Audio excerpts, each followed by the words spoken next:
Bonjour, j'espère que vous allez bien. On profite de ce petit jingle et on répond.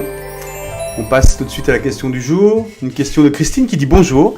J'ai regardé votre vidéo sur le gesso. Point. Première question, est-ce que cela existe en bombe? Et deuxième question, doit-on aussi l'utiliser lorsque l'on se sert d'une bombe acrylique? Merci pour la réponse. Alors Christine, oui, ça existe en bombe. Je peux pas en dire plus. Quand c'est sorti, j'étais vraiment super content parce qu'en fait, c'est un peu laborieux des fois d'utiliser du gesso. Alors vous savez que le gesso, donc c'est un apprêt qu'on utilise sur les toiles. Même les toiles déjà enduites de gesso, il y a des gens qui aiment bien continuer à préparer leur toile. Donc ça c'est ok, c'est au spalter. Il n'y a pas mieux que le spalter. On peut utiliser la bombe, mais surtout, moi j'utilise ça pour des objets aussi. J'aime bien passer du gesso, noir ou blanc d'ailleurs, plutôt blanc pour quand je travaille avec des couleurs plutôt claires, sur des objets, de la sculpture et sur des toiles quand elles sont collées, faites avec des collages, avec plein de matière, plein d'épaisseur. Et là, c'est vrai qu'au pinceau, c'est pas facile.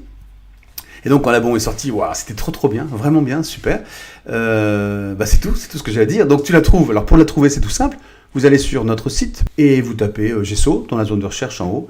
Et puis tous les gessos que nous proposons sont là, dont un gesso à la bombe. Voilà, qui est très pratique. Donc ça, c'était la première question. Et la deuxième, c'est quoi? C'est doit-on aussi l'utiliser lorsque l'on se sert d'une bombe acrylique? Ah bah oui, ça n'a rien à voir. En fait, l'utilisation du gesso, c'est compliqué. C'est pas compliqué. C'est multiple. Ça dépend vraiment de vos aspirations. Et ça dépend vraiment du support que vous utilisez. Si tu bosses sur une toile que tu as achetée dans le commerce déjà enduite de gesso et à la bombe, ça peut suffire largement. Par contre, mais à la bombe d'ailleurs comme au pinceau, comme au couteau.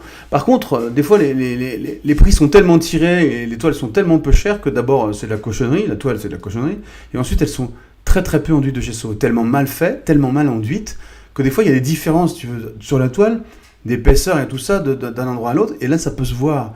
On peut avoir des endroits plus gras que d'autres et tout. Et dans ce cas-là, il faut vraiment mieux passer une couche de gesso à la bombe ou au pinceau pour peindre pour peindre après, pardon.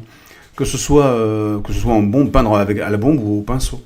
Bon, mais globalement, quand tu peins à la bombe, si tu fais que du graphe, si tu veux, là, on n'a peut-être pas besoin d'avoir un support ultra bien préparé.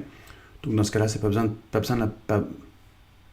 n'est pas la peine de passer un coup de gesso avant. Par contre, je travaille sur des palettes, tu vois, moi j'ai bossé sur des palettes là, ça se voit pas, hein. Et tu vois, là, sur un morceau de palette, des planches de bois, quoi, et les endroits où j'ai écrit, etc., en dessous j'ai mis du gesso.